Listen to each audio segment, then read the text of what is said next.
Welcome to Creation Magazine Live. This is a program where we take articles from Creation Magazine and just summarize them for you and point out some of the most important parts, I guess. They're all important, all the whole article, but just some key things to encourage you to get to our website, creation.com. Check out the articles there, check out related articles, and just show you how you can really how to encourage Christians in the fact that what they read in the Scripture is backed up by what we see in our world today. Yeah, faith-building stuff on the website, creation.com, and of course the magazine, what we're talking about here. That's right. Now this is it's got an interesting title, but we'll get to the Who makes to the up heart some of of these titles? I don't know. Immense impacts or big belches. There you have it. It's by Carl Wieland. He's the CEO of our Australian office. A huge structure off the northwest coast of Australia has been identified by researchers as an ancient impact crater and blamed for a mass extinction in the fossil record. Only this time they're not talking about the dinosaurs dying off 65 million years ago. This particular blow from space is supposed to have caused an even bigger extinction at the end of the Permian, some 250 million years ago. This is a level in the layers of sedimentary rock at which most of the fossils of many types of mostly marine creatures are found below it, but not above. Long-age philosophy is based on interpreting the fossil layers as a tape recording of vast eons, rejecting the notion of a global flood. So, starting with this framework, it is natural to interpret such a situation in the fossil record as a mass dying at a particular point in time. So this is the immense impacts part of the title.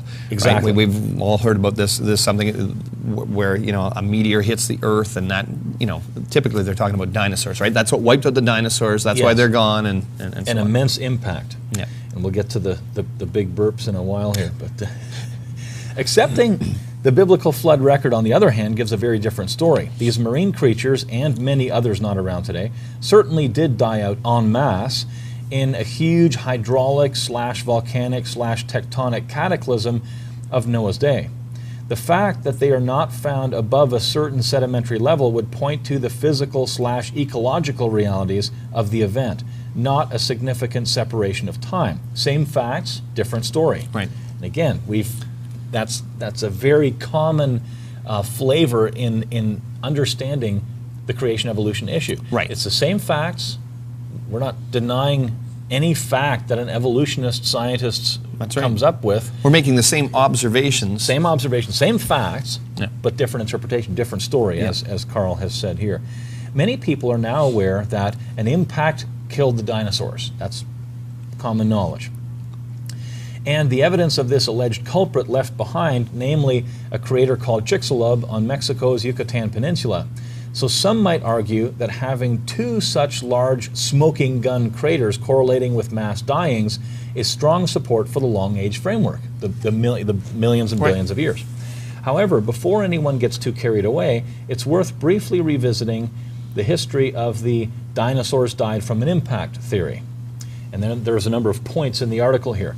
The idea was proposed to explain a layer enriched with a certain mineral, for example, iridium, which are mostly found in objects from outer space. The layer was generally at the level in the fossil record where the dinosaur fossils petered out. So that's the first point. Here's another point.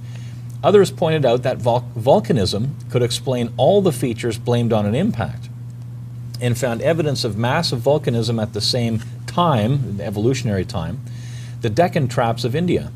Such super large volcanic outpourings, theoretically capable of altering the ecology of the entire globe, are known as flood basalts. So there's so much erupting material, it's like a flood of molten rock, of basalt. The Chicxulub crater was found only later, but was regarded as proof, especially in the public imagination. So-called shock quartz particles, said to be diagnostic of powerful impact, seemed to settle the case. Still, some evolutionary researchers remain skeptical, arguing convincingly that it was unlikely that the Mexican crater was from an impact, and also indicating that it was in the wrong place in the fossil record, Others argued that the fossil record overall showed, in the long age framework, that dinosaur remains did not suddenly go out of the record at all. So it wasn't a sudden extinction. They actually did continue. Right. As in, where they found this impact in their timeline, there were dinosaur fossils found past that time. So obviously they didn't go extinct. It wasn't an instant removal of the instant extinction. Yes. Yeah. Here's another point. Recently, a redating of the Chicxulub showed that if it was an impact, it indeed happened at the wrong time, the wrong evolutionary time. Right. To be blamed for dinosaur extinction by several 100,000 years, in fact. So the Bedout crater, as the Australian discovery is becoming known, may suffer the same fate, turn out to be either not a crater at all, or else be in the wrong time slot. So it's some things to consider. Now Carl starts talking about these giant burps in this other section. Different interpretation of this. It's different interpretation. A new theory has emerged which tries to make sense of all the ideas for long agers. It assumes that the structures such as Bedout and Chicxulub, these two supposed impact craters, are craters but not caused by impact from outer space. Instead, they are the result from Verneshot events. These are named after the father of science fiction, in quotes, Jules Verne, who envisioned people being shot to the moon in a giant cannon. The idea is that deep volcanic / tectonic upheavals in the Earth associated with the formation of huge flood basalts, this massive basalt, everywhere, huge flood basalts, in each case, elsewhere caused the accumulation of gases, which then popped or exploded with incredible force. So this is the burp coming from the Earth. Yes, coming from the Earth, which would create a crater. Right. The energy of the blast would be that of millions of atomic bombs and capable of hurling billions of tons of rock in the air. So this is a massive, massive explosion of some kind. Some chunks would be large enough to cause huge craters upon their fall to Earth.